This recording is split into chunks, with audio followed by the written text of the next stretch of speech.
RS English classes. Hello, I am Ravi sir from RS English classes. On this day, I will teach synthesis. It is very important topic. If you know this topic, you will be able to combine any sentence. But if you don't know synthesis, you cannot combine. Even you cannot write English sentences. And if you want to write in English, if you want to speak English, then you will have to know the rules of synthesis. मित्रों, अगर जो आप synthesis को आप पढ़ लें अच्छी तरह से, तो आप जान जाएंगे कि वाक्य में वाक्यों को कैसे जोड़ा जाता है, कनेक्ट कैसे किया जाता है। अगर जो वाक्य को आप कनेक्ट करना सीख गए, तो मैं दावे के साथ कहता हूं कि आप आसानी के साथ सेंटेंस कंबाइन कर पाएंगे। कहां पर सेंटेंस कैसे जोड़ा जाता है, कहां आलू रखता है, कहां विकास रखता है, कहां एज रखता है, कहां सिंस रखता है, कहां एज रखता है, कहां पर आल्टो लगता है, कहां पर टिल लगाते हैं, कहां टिल लगाते हैं, कहां एज लगाते हैं। ये सारी चीजें आपकी क्लियर हो जाएंगी। तो बताइए, आप इंग्लिश लिखने में अपने आप को कंफर्टेबल फील करेंगे? बिल्कुल फील करेंगे। और मैंने काफी विद्यार्थियों को सिखाया है। आज वो बच्चे फटाफट इंग्लिश बोलते हैं, अच्छा लिखते हैं, उनका रीडिंग भी सही है, उनकी राइटिंग भी सही है और स्पीकिंग भी सही है, समझ पाते हैं। बहुत इंपॉर्टेंट टॉपिक है और यह इंटरमीडिएट में 2 नंबर का टॉपिक आता है सिंथेसिस, जो सेंटेंस जोड़ने के कह देता है। या तो सिंपल में कह देगा, या तो कॉम्प्लेक्स कह देगा, या तो कंपाउंड कह देगा, कोई कह सकता है। तो ठीक है, समय न गंवाते हुए मैं सीधे अपने इस टॉपिक पर आता हूं। आइए देखिए, सिंथेसिस जो आपका है, यहां देखिए, इसका मतलब क्या होता है? इसका मतलब होता है जोड़। सिंथेसिस का मतलब जोड़ होता है, या इसको संश्लेषण भी कहते हैं। हम थोड़ा सा परिभाषा देख लें। परिभाषा आपके सामने दिखेगा स्पष्ट रूप से कि इन सिंथेसिस, इसका डेफिनेशन देखिए, डेफिनेशन देखिए इसका। In synthesis we combine 2 or more than 2 simple sentences into one new simple complex and compound sentences. It is called synthesis. Okay? एक बार हिंदी देखेंगे। इन सेंटेंसेस में we combine, हम जोड़ते हैं 2 or more than 2, 2 या 2 से अधिक सिंपल सेंटेंसेस में साधारण वाक्य को into one, एक नया सिंपल साधारण वाक्य, कॉम्प्लेक्स मिश्रित वाक्य एंड कंपाउंड सेंटेंस अर्थात संयुक्त वाक्य में जोड़ते हैं। ऐसे समझ लीजिए कि सिंथेसिस में हम क्या करते हैं, 2 या 2 से अधिक साधारण वाक्य को जोड़कर एक नया साधारण मिश्रित और संयुक्त वाक्य बनाते हैं। इसी को हम क्या कहते हैं? सिंथेसिस कहते हैं। ओके, स्पष्ट शब्दों में क्लियर कर दिया। और इसमें आपको क्या करना है? इसमें आपको पढ़ना है, कंटिन्यू तरीके से पढ़ना पड़ेगा। सबसे पहले हम लोग पढ़ेंगे, किसको पढ़ेंगे? Formation of simple sentence. सबसे पहले पढ़ेंगे formation of simple sentence. Okay, सबसे पहले पढ़ेंगे हम फॉर्मेशन ऑफ सिंपल सेंटेंस, निर्माण, सिंपल का निर्माण। वैसे क्लास की बात करें, जब क्वाड की बात की जाए, तो क्लास जो होता है, क्लास का मतलब क्वाड होता है। और क्लास के आधार पर जो सेंटेंसेस का डिवीजन किया गया है, वो आपके 3 प्रकार के होते हैं। एक तो आपका होता है सिंपल सेंटेंस। ओके, एक सिंपल सेंटेंस होता है। दूसरा जो आपका होता है, वो होता है क्या? कॉम्प्लेक्स सेंटेंस, कॉम्प्लेक्स सेंटेंस होता है। और तीसरा जो आपका होता है, यहां मैं लिख दे रहा हूं, तीसरा आपका होता है कंपाउंड सेंटेंस, कंपाउंड सेंटेंस। तो क्लास के आधार पर सेंटेंस आपके 3 प्रकार के होते हैं, सिंपल, कॉम्प्लेक्स और कंपाउंड। सिंपल में साधारण होता है, कॉम्प्लेक्स में संयुक्त वाक्य होता है, कंपाउंड मींस क्या होता है? सॉरी, कॉम्प्लेक्स में मिश्रित वाक्य होता है, कंपाउंड मींस जो आपका होता है वो संयुक्त वाक्य होता है।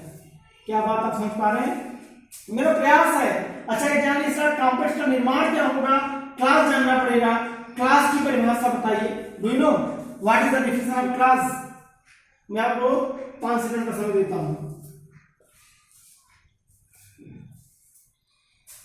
आपको जानना पड़ेगा, बेसिक जानना पड़ेगा, क्लास जानना पड़ेगा। सुनिए, क्लास जो आपका होता है, एक वाक्य होता है, इसकी परिभाषा किसी वाक्य में आए हुए छोटे छोटे वाक्यों को ही क्या कहते हैं?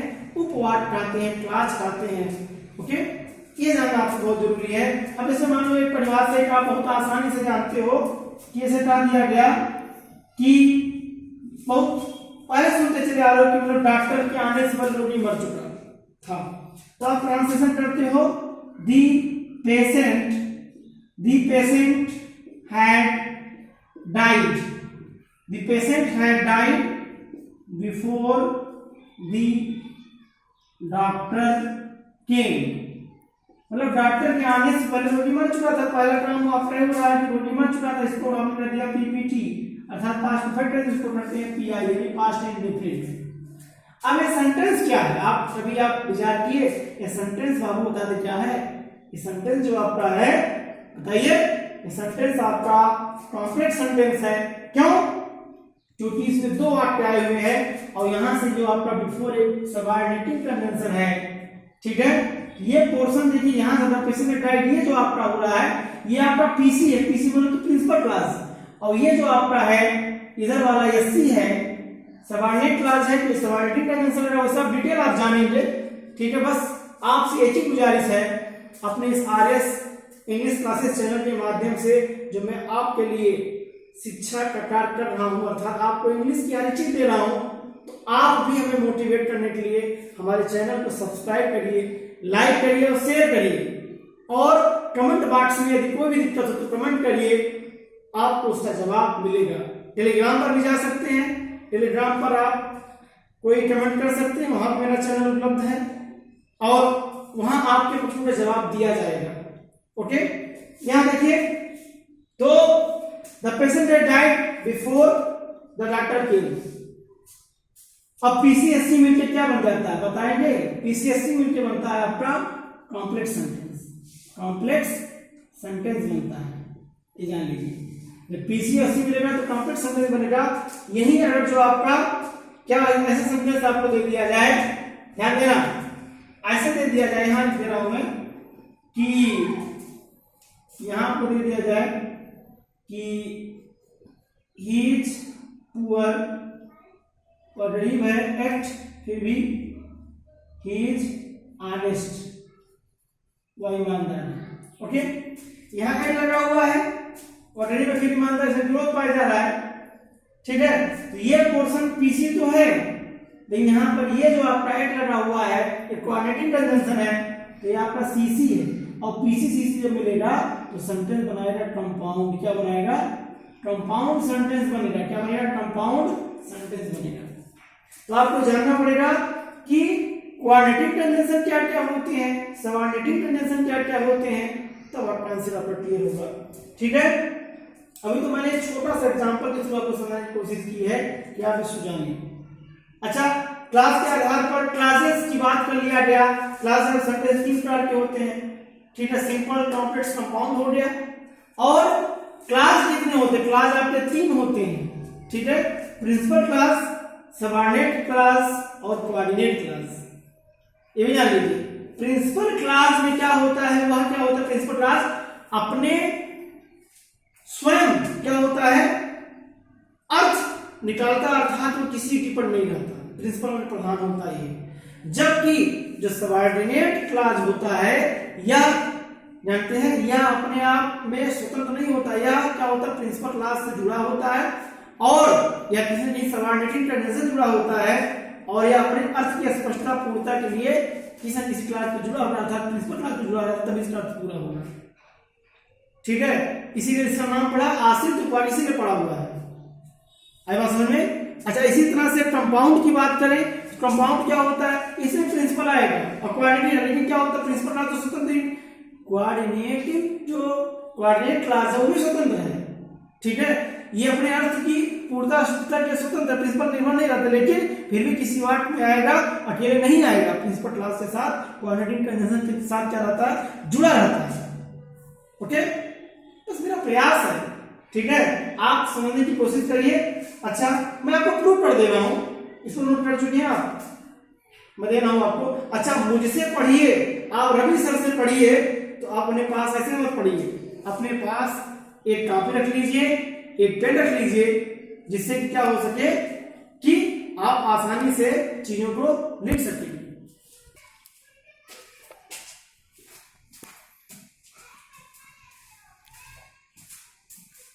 तो जैसा कि मैंने कहा कि आप अपने पास हमेशा, क्योंकि जो बातें बताई जा रही हैं आप इसे नोटबुक बनाइए, पेन रखे रहिए, नोट कर लीजिए।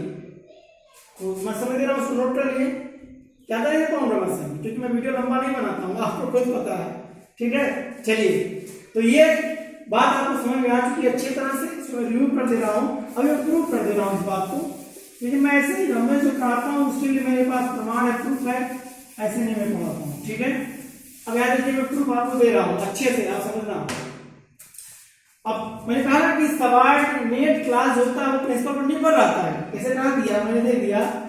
ठीक है, I don't know, I don't know अर्थात आई डू नॉट नो, मैं नहीं जानता, why she is beeping here, वो यहां क्यों रो रही है। ओके, अब यहां देख लीजिए, आई डोंट नो, ये जो पोर्शन आपका है ये क्या है, पहले सेंटेंस बताइए, सेंटेंस क्या है, सिंपल है, कॉम्प्लेक्स, कंपाउंड है, क्या है। तो सेंटेंस बता दें आपको, सेंटेंस जो आपका वाई दिख रहा है, आपको वाई से कनेक्ट हो रहा है, ये सेंटेंस आपका कॉम्प्लेक्स सेंटेंस है। क्यों? क्योंकि जितने भी क्वेश्चन वर्ड हैं जो कनेक्ट करते हैं, ऑल क्वेश्चन वर्ड जो होते हैं वो सब कैसे कंजंक्शन होते हैं, वो सब आपके सबऑर्डिनेटिंग कंजंक्शन होते हैं। ठीक है, इसमें मैं ट्रिक देता हूं, क्या है, व्हाइट बस, ये व्हाइट बस की चर्चा मैं करूंगा, इसमें डब्ल्यू जो आएगा, व्हाइट में डब्ल्यू जो आएगा ना, वो डब्ल्यू क्या, वो सारे क्वेश्चन वर्ड को सोच रहे हम आपको बताते हैं। देखिए व्हाइट सब हम बताते हैं, व्हाइट बस, ये एसएससी, रेलवे, बैंक, पीओ हर परीक्षा में जब कंबाइन करने को देता है, व्हाइट बस याद रखिए, इसके जितने वर्ड हैं सब सबऑर्डिनेटिंग कंजंक्शन को सुनने से डब्ल्यू से क्या होता है, WH अर्थात all question words, all question word, सारे जो क्वेश्चन वर्ड्स होंगे ये सब सबऑर्डिनेटिंग कंजंक्शन है। ऐसे से ट्रिक में लेके आता हूं। ठीक है, अच्छा यहां देखिए, जैसे मैंने कहा वाई, अब यहां देखिए ये आपका हो गया वाई की तरह, तो यहाँ पे एससी है, ये आपका हो गया पीसी, दोनों मिलकर क्या बन गया, दोनों मिलकर बन गया कॉम्प्लेक्स सेंटेंस, कॉम्प्लेक्स सेंटेंस बन गया। लेकिन हम प्रूव करेंगे कि कैसे डिपेंड है। चलिए मैंने इसको हटा दिया, इसको सवाल हटा दिया वाई से, आई डोंट नो, मैं नहीं जानता, क्या इसका अर्थ नहीं कर रहा है, इसका पूरा अर्थ कर रहा है, मैं नहीं जानता। लेकिन अगर तो इसको हटा दें, फिर इसको हटा दें, हटाइए इसको। चलिए अब बताइए, वाई सी इज बीपिंग, क्या सेंटेंस सही है, बताइए, बोलिए, अरे बताइए क्या सेंटेंस सही है। अगर सही होना होगा तो इज को यहां है, तो यहां लाना पड़ेगा, वाई इज अगर हटा दें सी इज बीपिंग, तब सही होगा, इसका सही रूप ऐसा बनेगा। इसको हटाओगे तो बाबू आपको यही करना पड़ेगा, वाई इज सी, ठीक है, why is she beeping here, अब इंटरव्यू सही है। ठीक है, वह क्यों रो रही है, वह यहाँ क्यों रो रही है। अगर जो ये लगा हुआ है बाबू, ये लगा हुआ है तो सेंटेंस सही है, क्योंकि आपने नरेशन में पढ़ा है इंटरव्यू में सेंटेंस असर्टिव कर लेते हैं। तो ये क्या देखा आपने, इसके बिना इसका वैल्यू इस पर निर्भर है, अगर इसका वैल्यू तब जब ये वाला है। क्लियर है, मैं कहता हूँ दूध का दूध, पानी का पानी कर दूंगा, मैं हमेशा आपको एथेंटिक जानकारी दे देता हूँ, कहीं भी आप हमेशा इसको मेजर कर सकते हैं, क्लियर कर सकते हैं, तो हम बात नहीं होती है। ठीक है, बात समझ में आ गई। अच्छा चलिए सब चीजें मैं बाद में बताऊंगा। ठीक है, आइए मैं इसको हटा दे रहा हूं और आपको क्लियर है, गुड। मैं पहले तो सिंपल सिस्टम से चलूंगा, पहले मैं सिंपल की बात कर लूं। ठीक है, सिंपल सेंटेंस की बात कर लें, अभी आप छोड़िए, अभी आप कॉम्प्लेक्स कंपाउंड की बात छोड़िए, सबसे पहले हम सिंपल को करें, क्रम से चलकर सिंपल को पहले बनाएं। ठीक है, तो यहां देखिए परिभाषा मैंने बता दिया था आपको कि संधि से दो या दो संधि को आपको जोड़कर एक नया क्या बनाते हैं, सिंपल कॉम्प्लेक्स कंपाउंड बनाते हैं, जिसमें फॉर्मेशन ऑफ सिंपल सेंटेंस को बनाना। तो सिंपल सेंटेंस हमने लिखा हुआ आपको दिख रहा होगा, वी कैन कंबाइन, हम कंबाइन कर सकते हैं, जोड़ सकते हैं सिंपल सेंटेंसेस को फ्रॉम 8 तरीके से, 8 तरीके से सिंपल सेंटेंस बनता है। ठीक है, 8 तरीका आप पढ़ लीजिए, आपका सिंपल सेंटेंस क्या हो जाएगा, फिनिश हो जाएगा। ओके, तो यहां देखिए तरीका नंबर 1 जो आपके सामने दिख रहा है, बाय यूजिंग पार्टिसिपल। पार्टिसिपल का प्रयोग करके, ठीक है। दूसरा तरीका है बाय यूजिंग इन्फिनिटिव, इन्फिनिटिव का प्रयोग जोड़ेंगे। तीसरा है by using nominative absolute, nominative का प्रयोग करेंगे। चौथा है बाय यूजिंग नाउन और फ्रेज इन अ पोजीशन, इसका प्रयोग करके जोड़ेंगे। पांचवा तरीका है बाय यूजिंग एडवर्ब और एडवर्बियल फ्रेज, ओके।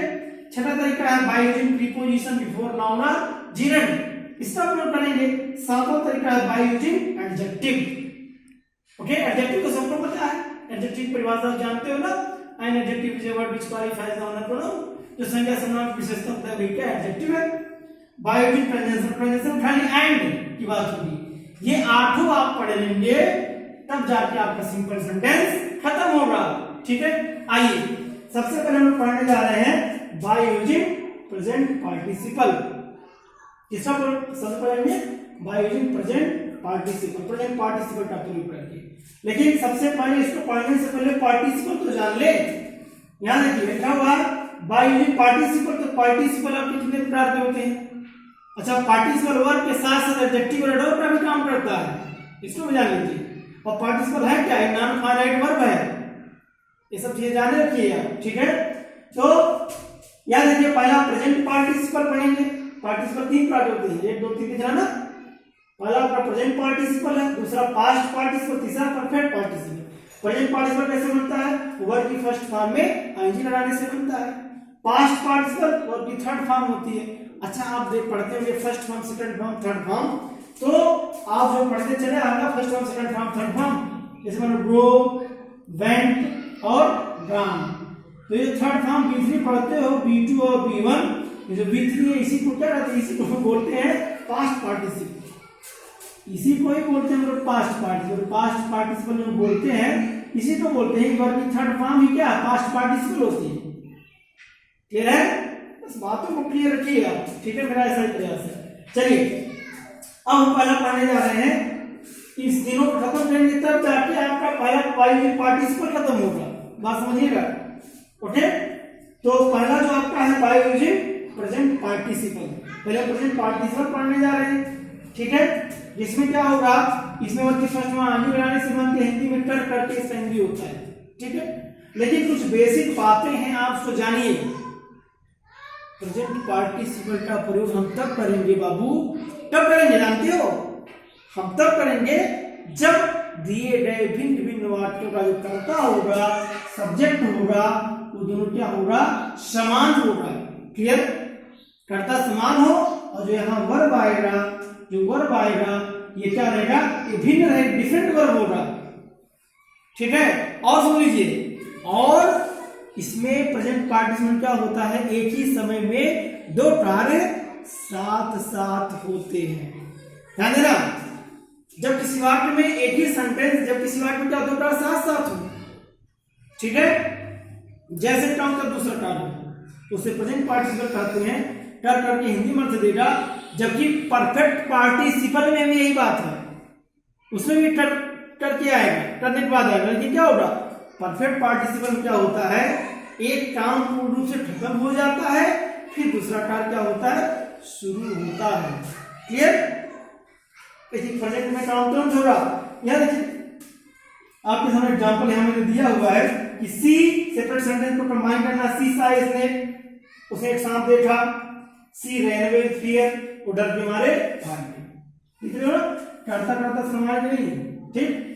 क्लियर है? ये कहा था मैंने। और देखिए सा है, यहाँ पर रैन है, जो इसका वर्ब है अलग नहीं अलग, फाइनल और यूज हुआ है, दोनों अलग है। ओके, अच्छा ये बताइए, सांप देखने का कार्य और भागने का क्या एक साथ नहीं होगा? आप ही हुई है, ऐसे आप सांप देखेंगे तो पीछे आप हटेंगे, तुम भागेंगे, क्योंकि कहीं काटना नहीं, डसना नहीं। तो सांप देखने का भागने का काम तुरंत होगा। ठीक है, मैंने यही कहा था कि कार्य क्या होगा? एक ही साथ दोनों कार्य होगा, देखने का भागने का दोनों हो रहा है। अच्छा, अब हम किसे बदलेंगे? प्रेजेंट पार्टिसिपल किसे बदलेंगे, किसमें आएंगे लगाएंगे? तो भैया सबसे पहले उस क्रिया को पकड़ेंगे जिससे पहला काम हो। पहले बताइए, पहले भागने का काम होगा कि पहले देखने का? बताइए, पहले काम भागने का होगा ना? ठीक, तो सबसे पहले हम यहाँ भागने के बाद जो हो रही है इसी को बदल देंगे, प्रेजेंट पार्टिसिपल कंबाइन करेंगे। तो क्या हो जाएगा, सा का फर्स्ट फॉर्म क्या होता है, सी, ठीक है, क्योंकि हम आईएनजी वाले तो फर्स्ट फॉर्म में जोड़ते हैं ना, तो सीन हो जाएगा, बता दे रहे हैं, सीन देखकर क्या, ए स्नेक, एग्जाम्पल यहां कमल लगा देना, क्या हुआ, she ran away with fear, okay, she ने स्नेक को देखकर डर के मारे भाग गई।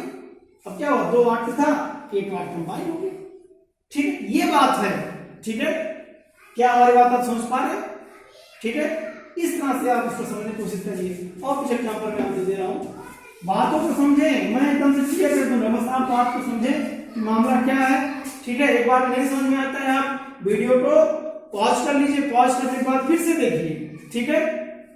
और यदि लगे कि हाँ रवि सर ने कुछ पढ़ाया है, तो आप सब्सक्राइब करें मेरे चैनल को, लाइक करिए, जिससे मुझको मोटिवेशन मिल सके। मैं आपके लिए हमेशा वीडियो लाता रहता हूँ, लॉकडाउन में तो मैंने काफी मेहनत किया आपके लिए, ठीक है। आइए अब यहां देखिए, एक एग्जाम्पल और ले रहा हूं मैं, ठीक है, जैसे मैंने ले लिया, ही हियर्ड द नॉइज, उसने आवाज सुना, he came out from his house, उसने आवाज सुना और अपने घर से बाहर आया, इसी को हमें जोड़ना है, ठीक है। आप बताइए, आप ही हो, आप कहीं हमारे कमरे में हो, अगर आवाज आपके घर के बाहर झगड़ा हो रहा है, तो क्या आप तो नहीं जाओगे सुनने का, आप जाने का, आप तुरंत लड़के हो, क्योंकि आपको डर होगा तो ऐसा तो नहीं झगड़ा मेरे घर वाले से ही हो रहा है। ये सामान्य सा नेचर है मनुष्य के अंदर, ठीक है। तो बताइए, पहले सुनने का होगा कि पहले जाने का होगा, सुनने का होगा, काम फिक्स है, पहले क्या हो जाएगा, तो जोड़ेंगे तो क्या हो जाएगा, हियरिंग, ठीक है, the noise, hearing the noise, okay, hearing the noise, noise इसमें क्लियर कर लें, NOISE, comma, he came out from his house, आवाज सुनकर क्यों घर से बाहर आया, क्लियर है, कोई डाउट, बहुत बढ़िया, नोट कर ले, ठीक है। तब तक मैं इसको रिमूव कर दे रहा हूं, करें रिमूव, ओके।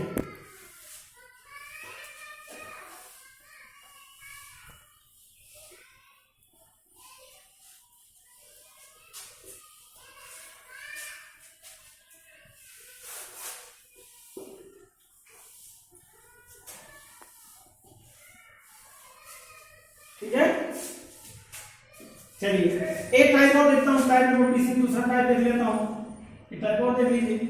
दूसरा टाइप आपका ये है, जैसे मान लो दे दिया, द टाइगर